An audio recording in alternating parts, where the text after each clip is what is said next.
ch76 Shri Veda ka romansa ora samao ka devasi ko charana. Abataka_. Veda ora Shri K ki sari dunia mita gaiti.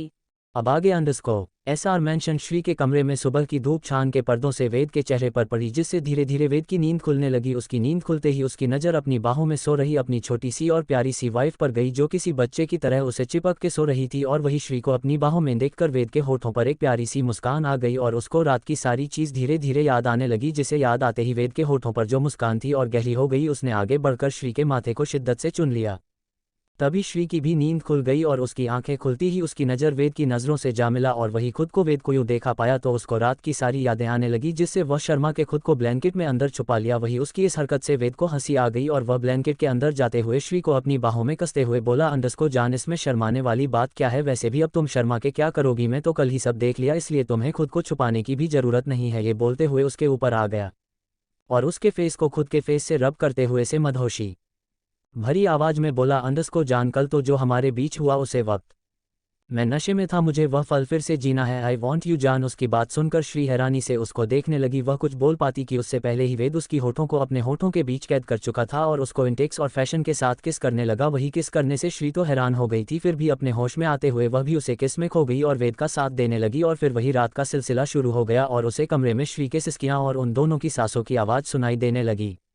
वही रघुवंशी महल देवासी अपने कमरे में तैयार हो रही थी, क्योंकि आज उसको कबीर के साथ बाहर जाना था, या यूँ कहे कि आज वह कबीर के साथ डेट पर जाने वाली थी। आज उसने राजस्थानी पिंक कलर का लहंगा चोली सिंपल सा पहन रखा था, कानों में बूंदे, आंखों में काजल, माथे पर छोटी सी बिंदी, हल्का पिंक लिपस्टिक, जिसमें वह बहुत ही खूबसूरत और प्यारी लग रही थी। तैयार होने के बाद खुद को एक बार अच्छे से आईने में देखकर खुद को एक फ्लाइंग किस दिया और कमरे से निकल गई।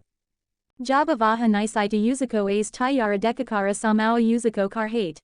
हुए बोली, क्या बात है होने वाली भाभी सा, आप इतनी सज धज के कहाँ जा रही हैं? बोलिए बोलिए, ये बोलकर उसकी शरारत से देखने लगी। वही उसकी बात सुनकर देवासी थोड़ा हड़बड़ा गई, पर खुद को संभालते हुए बोली, वह मैं अपने किसी दोस्त मिलने जा रही हूँ, तो मैं जाऊँगी बोलकर वहाँ से भागने की कोशिश करने लगी। सौम्या उसके हाथ थामकर उसको रोकते हुए बोली, अरे अरे होने वाली भाभी सा, जहाँ तक मुझे पता है कि आप तो मुंबई में थी, तो यहाँ पर आपकी दोस्त कहाँ से आ गई? दोस्त का बहाना बनाकर अपने होने वाले जीओजी से नहीं मिलने जा रही, यह बोलकर आंखें market Hiu Yuzuko dekane laji Yusaki bata sunakara devasi ke galasarma. से लाल हो गए और वह अपना हाथ छुड़ाने हुए रिक्वेस्ट करते Hiu boli_plaja samao jane du na vase bi hamari kucha. दिन में शादी होने वाली है और हम एक दूसरे को अच्छे से जानते नहीं है, कम से कम एक दूसरे जानने का मौका तो मिलेगा ना, प्लीज जाने दो। ये बोलकर मासूम सा फेस बना लिया और Fira Yuzuko thora sacha date huboli_ora mary salamano tu. तुम भी अपने तो की आग से थोड़ी नज़दीक जाने की कोशिश करो।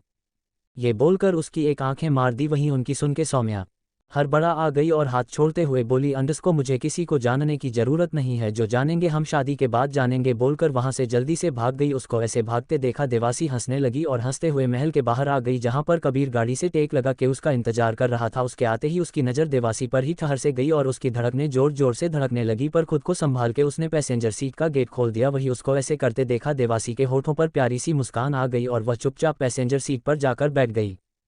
वही कबीर उसके बैठ जाने के बाद वह भी आकर ड्राइविंग सीट पर बैठ गया और एक नज़र देवासी को देखकर गाड़ी स्टार्ट किया और महल से निकल गया। कुछ समय बाद कबीर की गाड़ी आकर रेस्टोरेंट के बाहर रुकी और कबीर ने गाड़ी पार्क करके निकाला और पैसेंजर सीट का जाकर गेट खुल के अपना हाथ आगे बढ़ा दिया। वही उसको यूं हाथ बढ़ाते देख देवासी की होठों पर प्यारी सी मुस्कान आ गई और उसने धीरे से अपना हाथ कबीर के हाथ में दे दिया और गाड़ी से निकल गई।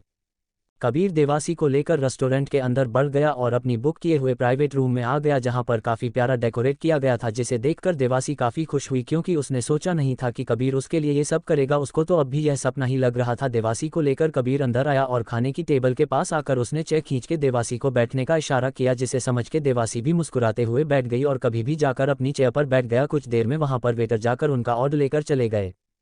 स्टोरी अच्छी लगी हो तो लाइक, शेयर, कमेंट, फॉलो करें। आज के लिए बस एपिसोड में, तब तक के लिए सभी को राधे राधे। ये क्रेडिट ऑथर त्रिपाठी को जाता है, जिनका लिंक नीचे डिस्क्रिप्शन में दिया गया है।